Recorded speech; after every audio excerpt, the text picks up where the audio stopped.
John Posey, Preacher's Trainer, and we're back with Digital Evangelism part number 2. And I want to dig in a little deeper here. And we talked about, of course, digital evangelism. And this is something I want you to see. I want you to see the concept of what we call the life cycle of a church member. Now, you know, when people are interested in the Lord, they've got different stages that they're in their spiritual walk. And I see 5 stages. The look stage, let me go back here. The look stage here, when they're just checking us out, checking out the things of God. The like stage, where they like being around the things of the Lord. You know, and they're not changing their behavior, but they certainly like it. The next here is the live stage, where they're saying, hey, you know, I want to start living the Christian life. The next stage is the love stage, where they're devoted to Christ and they grow in their spiritual life and they grow in their disciplines. And then finally, the lead stage, when they're a part of the team and helping bring people along. Well, that corresponds to a branding, marketing, and sales life cycle of where people awareness is number one, where they become aware of you, they become interested in you through whatever it is that you're presenting. Consideration, where they're actually, you know, considering you over other things. The selection, they become, maybe join your church, join your organization, join your, you know, your cause, purchase your products or services or whatever.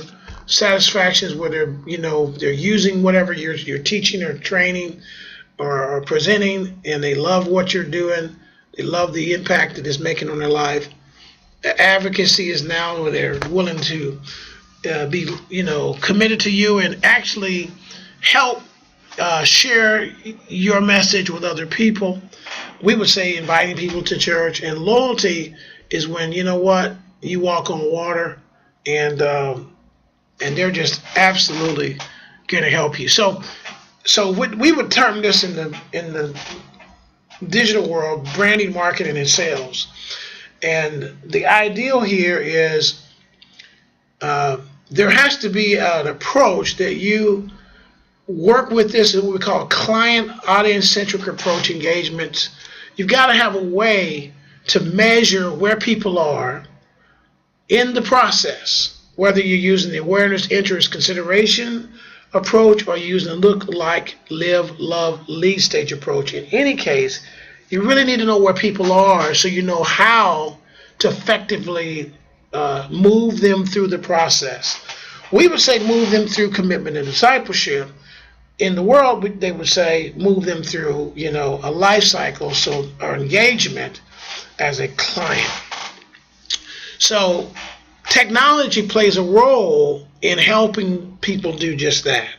So, you know, there's 2 things that whenever I speak somewhere, and let me go back here, there's a couple of things that I want to share. So let's talk about a church, for instance. You're a pastor, you have a church, and you have people visit your church.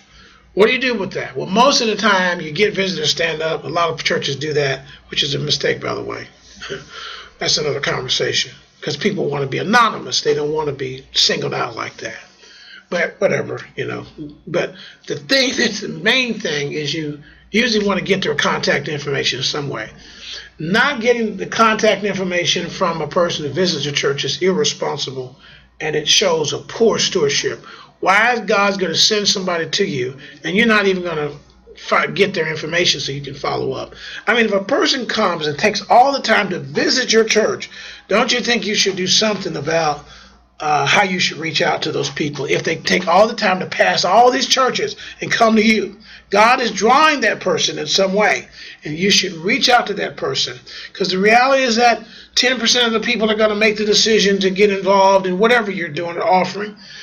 10% never will, and about 80% will if they can remember you at some point when it's going to be the right time in their lives. And sometimes when people come to a church, they're in these lower stages, so it's not the time for them to make the devotional commitment to Christ. And most people are more concerned about them being a member of the church than being in the kingdom. But it's all about getting people in the kingdom. You can get them in the church if you disciple them properly. But the thing that I want you to think about is how you're following up. Most people send out a letter. Well, you don't even know whether they're getting the letter. You don't know whether they open the letter. You don't know whether the letters have an impact. You have no way to measure. So technology plays a key role in measuring. You can measure. You can see whether people open up the mail. You can see whether or not they're clicking on watching videos. You can see how long they're watching the video. Let's say you do a video on, 5 keys to discipleship and it's 10 minutes. You can tell whether they can see that whole 10 minutes or not, or they watch a part of it. And you can choose to follow up on those people that are taking the time to go through your information. Now you call people and they're actually interested versus you just randomly calling people who may not even want to talk to you. So again, technology plays a key role in being effective in using your time in where you should most invest it. Does that make sense? So that's the idea. So what you want to do is you want to get them to two things. You want to make sure they download your app, number one. And this is the Preacher's Trainer app, and you can download my app through one of these QR codes, and I'll explain that later. Or you can text a message, Preacher's Trainer, to 69302 is another way. Or you can actually just go straight to the Apple or the Android store, or I even have a website you can go to on my website and download. The point is, I got to make sure that before people leave, that they're given an opportunity to download my app. Because once I have them download the app, now I'm closest to that person than I could ever hope to be, 24 hours a day, 7 days a week. And I'll get into some stats about phones. So you want to get them to download your app for your ministry, your church. That's what you want to get them to do. The second thing you want to get them to do is fill out a form. And this is what we call a lead capture form, or a squeeze page, sometimes they call it. The ideal is you need to get their email address, their phone number, their mobile number, the first name, last name, and also I include the service provider, because this particular platform that I use allows me not only to send out emails, but to send out text messages. The email open rates is between 5 to 20%.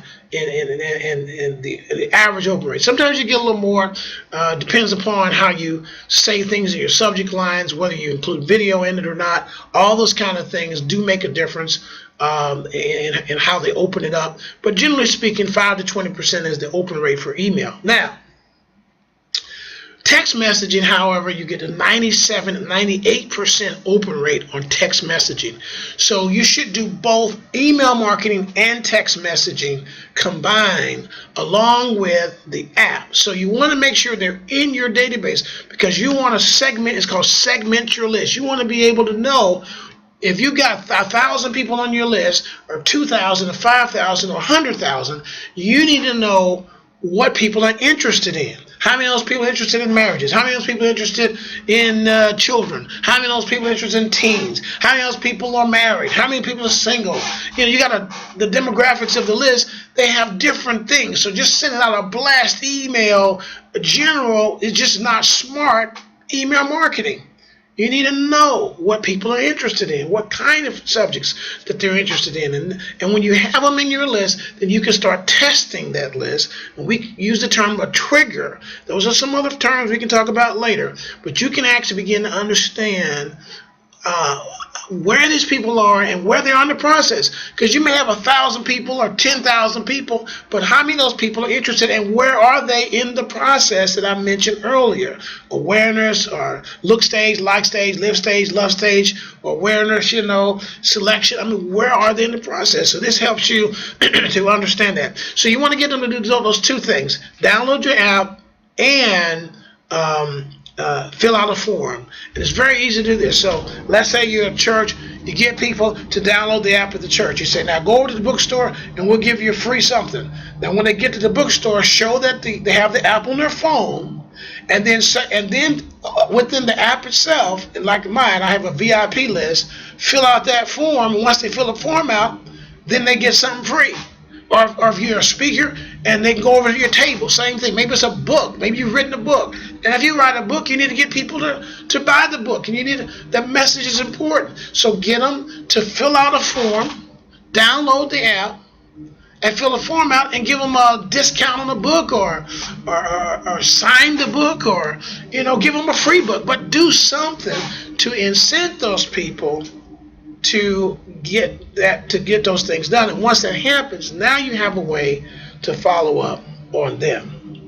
So those are the two things that I want to mention. Remember, Jesus said, go into all the world, preach the gospel to every creature. And he told us that we're to witness in Jerusalem, Judea, Samaria, and the uttermost parts of the earth. And remember, we talked about that, and that's what we want to do. We want to identify what digital evangelism is. It is preaching the uncompromised gospel of Jesus Christ to a global audience. Well, that's all the time we have for today, and we're going to get into part 3 on our next segment, and I look forward to seeing you there.